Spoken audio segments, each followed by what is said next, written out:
नमस्कार।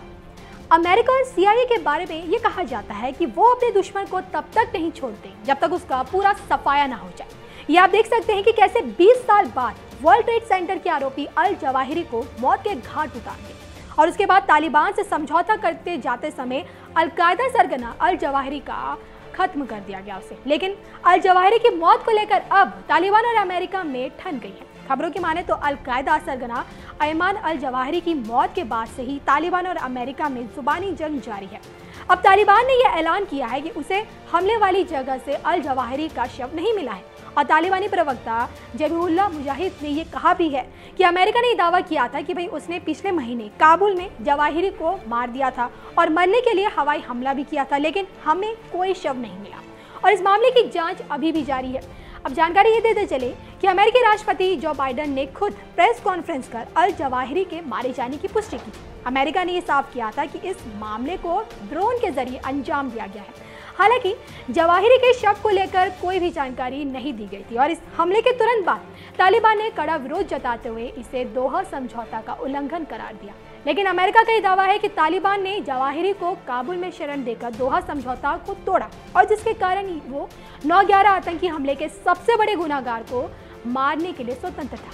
जब जवाहिरी को मारा गया तो अमेरिकी खुफिया एजेंसी सीआईए ने यह बयान जारी किया था कि अयमान अल जवाहिरी काबुल के एक रिहायशी इलाके में रहता था और ये घर काबुल के चुरपुर इलाके में एक बड़ी सी बाउंड्री से घिरा हुआ था। हमले के समय जवाहिरी के साथ उस घर में उसकी पत्नी बेटी भी मौजूद थी। अल जवाहिरी का घर काबुल के पौश इलाके में था और इसके आसपास देखिए कई देशों की दूतावास और दूसरे सरकारी भवन भी थे। और इतना ही नहीं, मौजूदा समय में देखिए तालिबान के कई शीर्ष नेता इस इलाके में ही रहते हैं और ऐसे में जानकारी के बावजूद अमेरिका के लिए ओसामा बिन लादेन वाली घटना के जैसे हमले का ऑप्शन मौजूद नहीं था। बीबीसी ने एक बार अपनी रिपोर्ट में कहा था कि जो बाइडेन को इस साल अप्रैल में अयमान अल जवाहिरी के लोकेशन की जानकारी दी गई थी। उन्हें सीआईए और दूसरी खुफिया एजेंसियों से अधिकारियों ने बताया था कि उन्होंने काबुल को एक पौश इलाके में अयमान अल जवाहिरी के ठिकाने की सटीक जानकारी मिली है।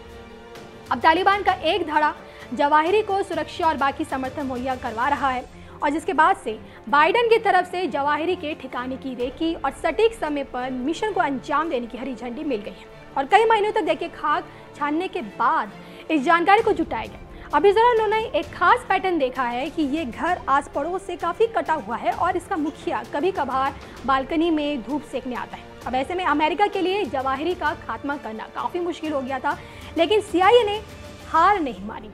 1 जुलाई को राष्ट्रपति जो बाइडेन ने सीआईए चीफ विलियम बर्न और शनल इंटेलिजेंस के डायरेक्टर अवरिल हाइनेस के साथ बैठक की। इस बैठक में बाइडेन ने साफ कर दिया कि ऑपरेशन में किसी भी दूसरे शख्स की मौत नहीं होनी चाहिए और सफलता की 100% गारंटी हो। उसके बाद देखिए 31 जुलाई को अमेरिकी वायुसेना के एक ड्रोन से जवाहिरी के घर पर 2 हेलफायर मिसाइलें दागी गई।